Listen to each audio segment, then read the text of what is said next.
तिळगुळ घे, गोड गोड बोल. Hey Dad, what is this? Arya, this is. अरे आज तरी मराठीतून बोला. आर्या, याला आसळी म्हणतात आणि याला फिरकी म्हणतात. आणि ही आपली पतंग. आम्ही लहानपणी मकर संक्रांतीला पतंग उत्सवाचा मोठा सण साजरा करायचो. बाबा, मला मकर संक्रांतीला पतंग आणि फिरकीचं करत तरी काय होते? आर्या, महाराष्ट्रामध्ये फक्त आपल्या येवल्यात मकर संक्रांतीचा सण खूप मोठ्या उत्साहाने साजरा व्हायचा. मग आता का नाही होत? अरे त्या संक्रांतीचा आणि पतंग मांजाचा विषय आज तरी काढू नका. चल आपण गच्चीवर जाऊया. आर्या, काय सांगू तुला त्या आठवणी. आपलं येवला गाव हे मकर संक्रांतीला पाहुणे मंडळी, मित्र परिवार यांनी भरगच्च भरलेलं असायचं. आकाश दिसत नव्हतं, एवढ्या पतंगी त्या आकाशात असायच्या. पण आज एकही पतंग दिसत नाही. पण बाबा, तुम्ही का रडताय?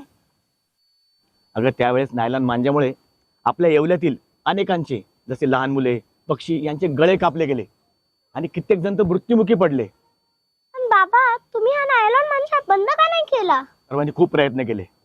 टीव्ही चॅनल्सवर बातम्या आल्या. या घडीची एक ब्रेकिंग न्यूज आता आपल्या हाती आलेली आहे. येवल्या शहरामध्ये नायलॉन मांजाचा उपद्रव सुरूच असून नायलॉन मांजामुळे एका तरुणाचा गळा चिरून त्याचा जीव गेलेला आहे. सोबत 2 लहान चिमुरड्या यांना देखील 20-20 टाके पडलेले आहेत.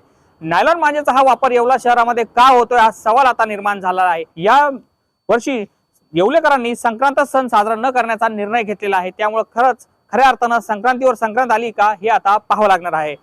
व्यापारी संघ, पोलीस प्रशासन यांनी गावातील लोकांना खूप समजून सांगायचा प्रयत्न केला, पण कोणीही काही ऐकलं नाही.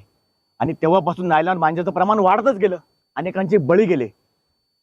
तेव्हापासून सरकारने पतंग उडवण्यावर बंदी आणली आणि तेव्हापासून मकर संक्रांतीवर खरी संक्रांत आली आणि पतंग उडवण्याची प्रथाच बंद झाली. राहिल्या त्या फक्त आठवणी. खरंच असं घडलं तर असं घडायला नको ना.